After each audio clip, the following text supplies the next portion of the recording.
Família, do livro Pensamento e Vida, psicografia de Chico Xavier, ditado pelo Espírito Emmanuel.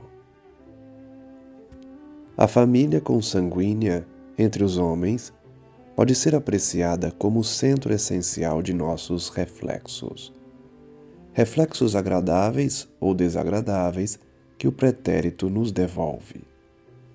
Certo, não incluímos aqui os espíritos pioneiros da evolução, que trazidos ao ambiente comum, superam-no de imediato, criando o clima mental que lhes é peculiar, atendendo à renovação de que se fazem intérpretes. Comentamos a nossa posição no campo vulgar da luta. Cada criatura está provisoriamente ajustada ao raio de ação que é capaz de desenvolver, ou, mais claramente, cada um de nós apenas, pouco a pouco, ultrapassará o horizonte a que já estenda os reflexos que lhe digam respeito. O homem primitivo não se afasta de improviso da própria taba, mas aí renasce múltiplas vezes, e o homem, relativamente civilizado, demora-se longo tempo no plano racial em que assimila as experiências de que carece, até que a soma de suas aquisições o recomende a diferentes realizações. É assim que na esfera do grupo consanguíneo, o espírito reencarnado segue ao encontro dos laços que entreteceu para si próprio, na linha mental em que se lhe caracterizam as tendências.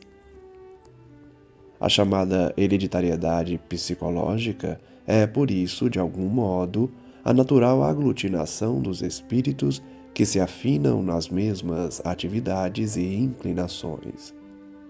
Um grande artista ou um herói preeminente podem nascer em esfera estranha aos sentimentos nos quais se avultam. É a manifestação do gênio pacientemente elaborado no bojo dos milênios, impondo os reflexos da sua individualidade em gigantesco trabalho criativo. Todavia, na senda habitual, o templo doméstico reúne aqueles que se retratam uns nos outros. Uma família de músicos terá mais facilidade para recolher companheiros da arte divina em sua descendência, porque muita vez os espíritos que assumem a posição de filhos na reencarnação, junto deles, são os mesmos amigos que lhes incentivaram a formação musical, desde o reino do espírito, refletindo-se reciprocamente na continuidade da ação em que se empenham através de séculos numerosos. É ainda assim que escultores e poetas, políticos e médicos, comerciantes e agricultores quase sempre se dão as mãos no culto dos melhores valores afetivos, continuando-se mutuamente no genes familiar, preservando-o para si mesmos mediante o trabalho em comum e segundo a lei do renascimento, o patrimônio evolutivo em que se exprimem no espaço e no tempo.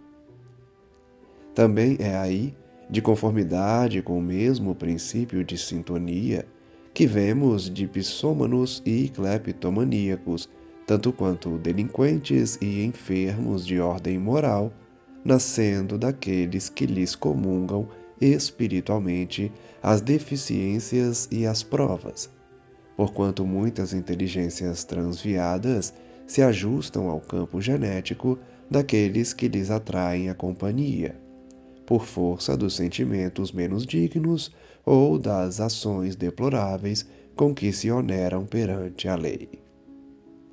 A tara familiar, por esse motivo, é a resultante da conjunção de débitos, situando-nos no plano genético enfermiço que merecemos, à face dos nossos compromissos com o mundo e com a vida.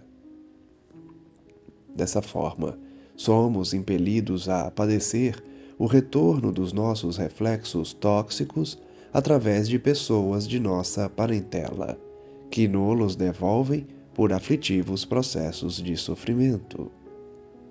Temos, assim, no grupo doméstico, os laços de elevação e alegria que já conseguimos tecer, por intermédio do amor louvavelmente vivido, mas também as algemas de constrangimento e aversão, nas quais recolhemos de volta os clichês inquietantes que nós mesmos plasmamos na memória do destino e que necessitamos desfazer à custa de trabalho e sacrifício, paciência e humildade, recursos novos com que faremos nova produção de reflexos espirituais, suscetíveis de anular os efeitos de nossa conduta anterior, conturbada e infeliz.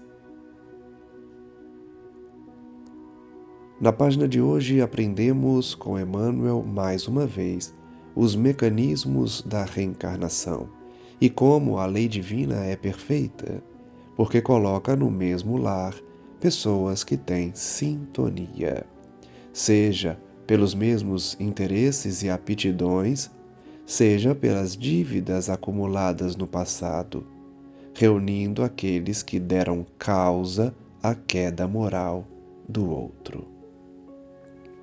Essa página é reveladora porque demonstra tanto que, de um lado, pessoas com a mesma sintonia renascem juntas para somarem esforços numa mesma profissão, numa mesma atividade, numa mesma aspiração, enquanto que também renascem, já em sua maioria, espíritos endividados que causaram sofrimento aos outros, mas também estimularam e levaram muitos daqueles que erraram para a queda moral. Por isso, os recebem na família, no seio familiar, a fim de que possam reajustá-los, corrigindo a falha do passado em que eles levaram esses seres a errarem. Aprendamos, portanto, com Emmanuel, que a família consanguínea é o centro essencial dos nossos reflexos. Renascerão ao nosso entorno todos aqueles que dizem respeito aos nossos reflexos, sejam eles positivos ou negativos, agradáveis ou desagradáveis, conforme o pretérito que cultivamos. Os laços familiares, portanto, são devoluções de Deus, que força as pessoas que erraram juntas ou que acertaram juntas também a renascerem no mesmo núcleo familiar. Emmanuel explica que ele não inclui nessa definição aqueles que nascem com uma missão, os chamados missionários, porque estes têm um clima mental diferenciado, com a renovação que se distancia da necessidade de expiação e reparação. O conceito trazido por Emmanuel, portanto, é para aqueles que estão na luta vulgar, na luta comum de cada dia, ou seja, a grande maioria da humanidade. Ele explica, então, que toda criatura se ajusta no raio de ação conforme as suas aptidões, os reflexos que lhe digam respeito. Passará o espírito, portanto, reencarnando em diversas situações no plano racial, por exemplo, até que possa adquirir virtudes que lhe direcionem para outras experiências. Renascemos, portanto, por diversas e diversas vezes nos mesmos núcleos, com as mesmas características físicas, até que possamos vencer o nosso passado de erros, reparando esses erros ou demonstrando a Deus que estamos prontos a realizar outras atividades e ter contato com outros aprendizados.